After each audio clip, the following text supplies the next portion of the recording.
राज्य महिला आयोग की सदस्य डॉक्टर प्रियंका मौर्य ने किया इकोना सीएचसी का औचक निरीक्षण।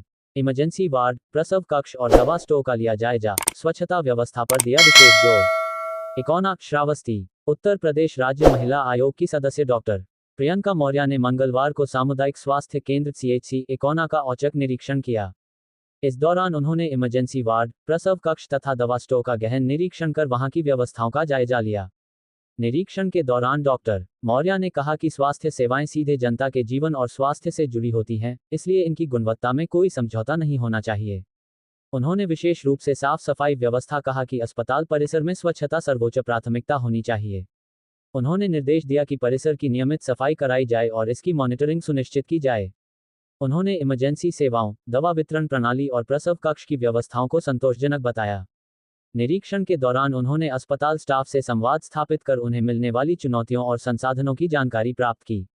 साथ ही मरीजों को दी जा रही सुविधाओं की जानकारी भी ली। डॉक्टर मौर्य ने महिला मरीजों को समुचित सेवाएं दिए जाने की आवश्यकता पर बल देते हुए कहा कि सरकार महिला स्वास्थ्य को लेकर गंभीर है और आयोग इसका सतत निरीक्षण कर रहा है। उन्होंने अस्पताल प्रशासन को आवश्यक सुधारात्मक कदम उठाने के निर्देश भी दिए। निरीक्षण के समय चिकित्सा अधीक्षक सहित अस्पताल के अन्य स्वास्थ्य कर्मी मौजूद रहे। होटल में वही खाते रहे, दारू पीकर कैसे आते हैं? ठीक है, समझा देंगे आप। लेकिन मैं तो घोषित कर दिया साल भर में चले जाएंगे। 28 साल जगह में तपस्या किया है।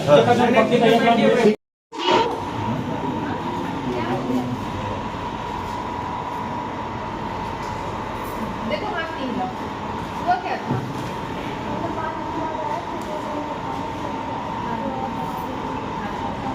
तो यहाँ पे इलाज अच्छे से कर रहे हैं डॉक्टर लोग, देंगे सब आए थे। हाँ ठीक है, ठीक हो? हाँ मैं क्या हो गया था? हाँ अच्छा प्रेग्नेंट है, थोड़ा पानी कमी पी रही है।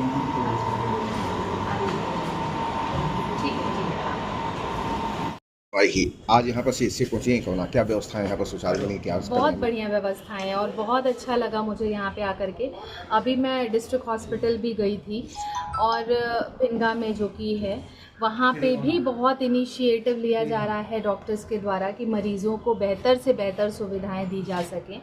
और मैंने कई चीज़ें ऐसी नोटिस करी हैं जो श्रावस्ती ज़िले से हमें सीखने की भी ज़रूरत है। और अन्य, चाहे वो सीएचसी की बात हो, चाहे डिस्ट्रिक्ट हॉस्पिटल की बात हो, सिटी स्कैन मशीन से लेकर के एक्सरे से लेकर के वो विकलांग वाला जो एक उनका वो बना हुआ है विभाग, जहाँ पे बताएं वो रेड क्रॉस सोसाइटी हाँ, उससे भी मतलब जो विकलांग हैं, हैंडीकैप्ड लोग हैं, उन लोगों को शूज़ प्रोवाइड किए जा रहे हैं, चेयर्स प्रोवाइड किए जा रहे हैं। फिजियोथेरेपी सेंटर्स बन रहे हैं जो फ्री ऑफ कॉस्ट लोगों को फिजियोथेरेपी कराया जा रहा है, चाहे वो जोड़ों में दर्द हो, सर्वाइकल की प्रॉब्लम हो, बहुत ही यूजुअल प्रॉब्लम है आजकल के समय में।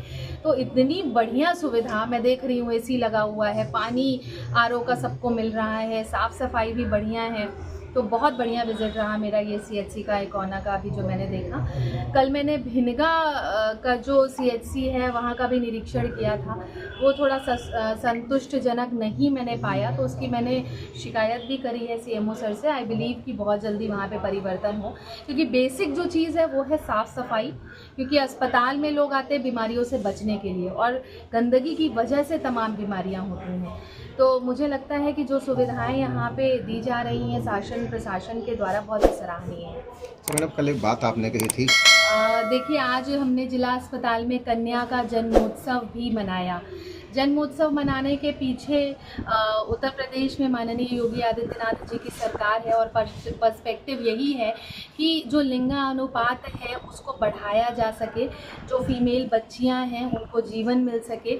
और अभी क्योंकि अगर हम बात कर ले महिला अपराधों की, तो श्रावस्ती में कल हमने जो मामले सुने जन सुनवाई में, ज़्यादातर पतियों के द्वारा उत्पीड़न था महिलाओं का। तो उस पर तो मेरा बहुत ही साफ ये कहना है कि शिक्षा को हथियार बना करके बच्चों को भी चलना चाहिए, बच्चियों को भी ये ध्यान में रखना चाहिए और उनके पेरेंट्स को भी, क्योंकि जब बच्चियां पढ़ेंगी, अपने पैरों पे खड़ी होंगी और एक समय के अनुसार उनका शादी विवाह होगा, तो वो अपनी जिम्मेदारियों को बेहतर तरीके से समझ पाएंगी और निभा पाएंगी। क्योंकि बहुत बार ऐसा होता है कि बहुत जल्दी जब शादी विवाह हो जाता है तो ऐसे में बच्ची अपनी जिम्मेदारी नहीं संभाल पाती हैं और परिवार में तनाव होने लग जाता है, मारपीट होने लग जाती है। और कल तो हमारे पास कुछ ऐसे मामले भी आए जिसमें पति बहुत नाराज़ हो रहा था सामने, उसको उसी समय हमने जेल भेजा कि भाई तुम्हें तो समझ जाना होगा, महिलाओं पे उत्पीड़न नहीं चलेगा। आप देखिए, डांट लीजिए किसी बात के लिए, समझा लीजिए, लेकिन हाथ उठाना ये तो बहुत गलत बात है। तो इसका हम विरोध करते हैं और हमारा ये प्रयास है कि बच्चियों को हम साक्षर बनाएं, उनको हम सशक्त बनाएं, स्वावलंबी बनाएं, समृद्ध बनाएं और उनके चेहरे पे स्माइल ले आएं। यही राज्य महिला आयोग का उद्देश्य है। कुछ मामले नशे के वजह से मामले आए जिसमें हमारी कई पीड़ित महिलाएं जो आई थी, उनका ये कंप्लेन था कि यहाँ पे विभिन्न प्रकार के कुछ ऐसे नशे हैं जो उनको मिल जाते हैं उनके पतियों को, और वो नशा करके उनको मारते हैं, चाहे विवाद करते हैं घर में। तो मैंने उनसे पूछा कि अगर इस तरीके की चीज़ आपके संज्ञान में है तो आप हमें सपोर्ट करिए, ऐसी चीज़ों को भी हम बंद कराएंगे। जब तक हमारे संज्ञान में नहीं आएगा हमें कैसे पता चलेगा। तो कल उनके द्वारा पता चला और मैंने अधिकारियों को निर्देशित किया है कि इसका पता लगाएं और इस पर जांच करके और कार्यवाही भी ज़रूर करें। धन्यवाद।